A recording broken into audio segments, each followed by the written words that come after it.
FIFA 22 will never be the same. Beautiful people, what's happening? Welcome back to the YouTube channel. My name is Mike LaBelle, and if you have not noticed, today we're going to discuss the state of FIFA 22. Comment below, what do you feel has shifted? Because we've seen multiple updates, transitions, trends that have transcended. It's a lot of T words. And if you want more people to see the video in the YouTube channel, turn on some notifications, drop a like on the video. I still have an early cosign from the launch title that we received. The crazy deep finesse shots, the more difficult manual defending, I was here for that.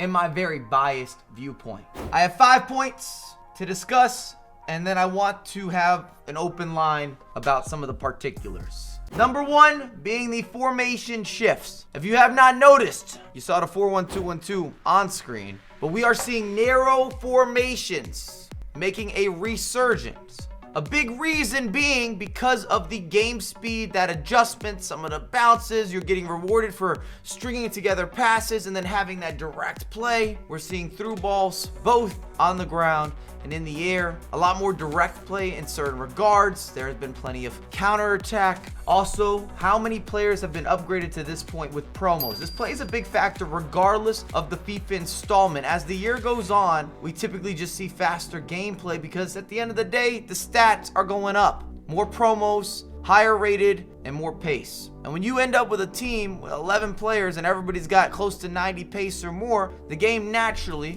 will trend to get a little bit quicker.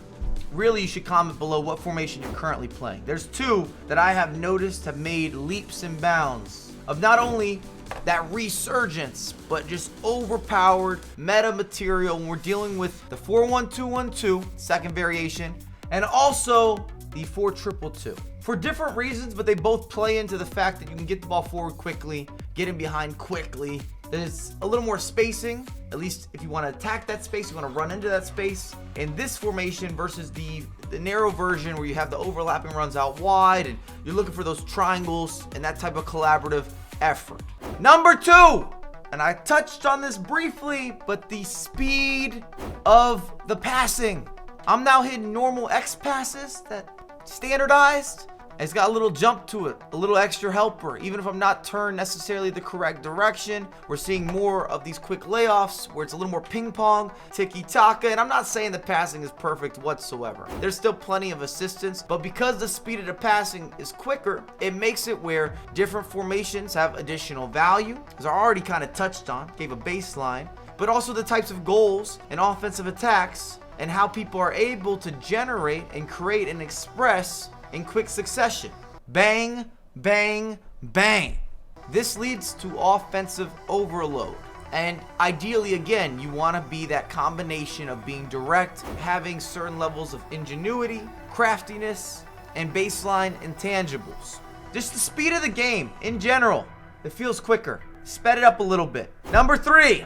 Not necessarily happy about this one, but the presence of bounces. It's undeniable. Both on the offensive end and defensively, there's a lot of bounce backs or reaction based, or you find yourself on the back end, you make a good read or a bad read, and it's not necessarily clear cut if that's going to be a turnover or it's going to be a transition or it's going to end up being some sort of offensive parallel that gives you a new form of generating space in behind. And because we are still seeing plenty of bus drivers, that bus driver counter attack, that speed and go, that park and push, of course, is relevant. And sometimes the best way to beat players that are sitting deep comes down to being able to make or force driven passes or force passes into the final third and look for some sort of bounce or even force a double tap pass, which in my opinion, those have been reduced. Again, with this most recent update or recent patch.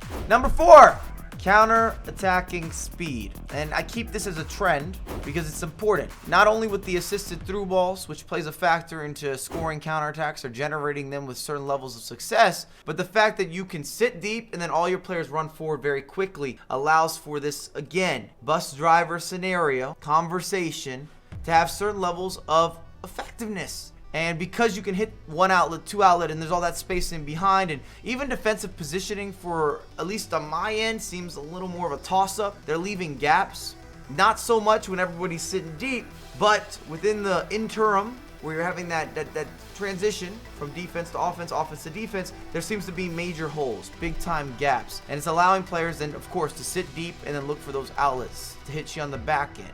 And goals are being conceded, players are being boosted by. Number 5, and all this has led to a more arcadey gameplay experience. Again, in my opinion, and that's always been the argument in FIFA, simulation versus having a little more arcadey. And one's not necessarily better than the other. In fact, I believe you need some sort of balance between the two to really make the best title, where you have elements of football, if not the majority of elements of football, and replicating what's happening on the actual pitch. But we don't want to play 90 minutes and it be a 1-0 game, potentially. You do have to have certain characteristics of still playing a video game that has that, of course, offensive explosion. Some of the defensive reads is just faster paced. You can dictate the action. There's a larger skill gap, which is typically associated to a more arcadey game. It doesn't have to be this way, but typically speaking, or generally speaking, and that's mainly because as a game has faster pace, as long as you're being rewarded for moving your players and micromanaging well, if you're able to manage multiple elements of the game at once or simultaneously, there should be a reward in theory. And some of the older FIFA titles, and I've talked about there being 3 main generations to FIFA. You have the before Ultimate Team era, you have the FUT Golden era, which is maybe FIFA 12 to FIFA 16, and then you have the competitive era that we're in now, which was the introduction, of course, of FUT Champs, having a competitive calendar. And we've seen 3 completely different gameplay packages between these different eras, where you have the early edition, which is completely different than anything else that we've seen. You've got that golden era, which is very fast-paced FIFA. Not necessarily a simulation title whatsoever, but it was a good video game, generally speaking again, but you're gonna have plenty of BS. And I hate that people leave that out. We have recency bias. We always talk about what's happening currently, where we really manifest or dive deep and critique that title in every single intricate detail. And we act as if previous games that we have a positive remembrance of were perfect, and they were far from that. Every title that I've enjoyed playing, I can give you pros and I can give you cons. And then the post era, which is where we're current here, post FUT Champs era or the competitive era, I feel that EA has tried to tackle the balance for casual and competitive all within the same period, and that is a massive challenge. How do you create a game with larger skill gaps in competitive play, but also open it up to the most casual of players, all while still building out Ultimate Team and giving so much content to the community almost on a daily basis? I'm checking at 1 p.m. Eastern time, 6 p.m. UK time. What's dropping? New SBCs, new objectives, something else for us to complete. Road to glory goodness. As you add more content, does that potentially take away from the gameplay focus that was already high levels of challenging, and you're never going to get it right? And what I mean by that, if the game's too difficult, I look on Reddit and people complain. I don't know how to defend. I'm struggling with this. Oh, these shots should not go in from this angle. Goalkeepers are too good. Then they make another patch, and then the same thing, same forum, and the reverse argument is made. You're always going to have split communities, I guess is the point that I'm making. And I find that I fall into the minority, where I want the most manual title possible. But that only applies to such a small percentage of players. And if you fall into that, amazing. You understand, you get it. And if you don't, no big deal. But this is the debate and the discussion. Every single FIFA installment comes down to the arcade approach versus the simulation approach, and also having some sort of give and take that you can never perfect. Those are my big 5 points. I feel like we should also address some details and particulars as well.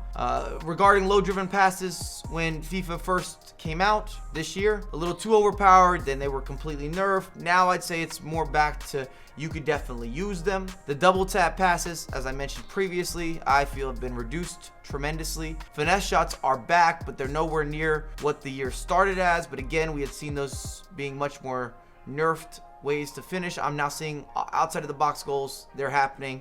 They're going in with certain levels of consistency. It's not going to be your main way of attack. Skill moves a little bit quicker with the responsiveness. I still don't love some of the turning with the left stick dribbling. It's been a real roller coaster ride in general this year with the responsiveness and between the half turns and the full turns in regards to a lot of the left stick dribbling.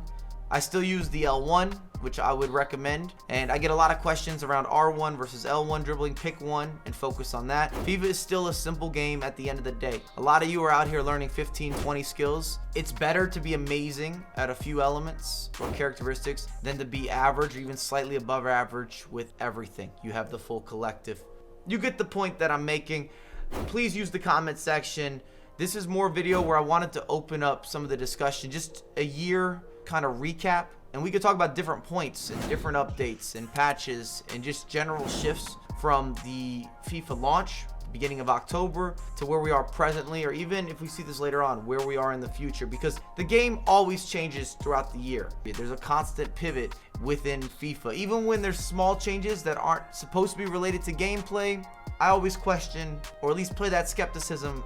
I think there's been a gameplay shift, or it was meant to change only this, but we actually changed multiple facets of the game or of the title. But you let me know, and as per usual, I have a lot more content coming out ASAP.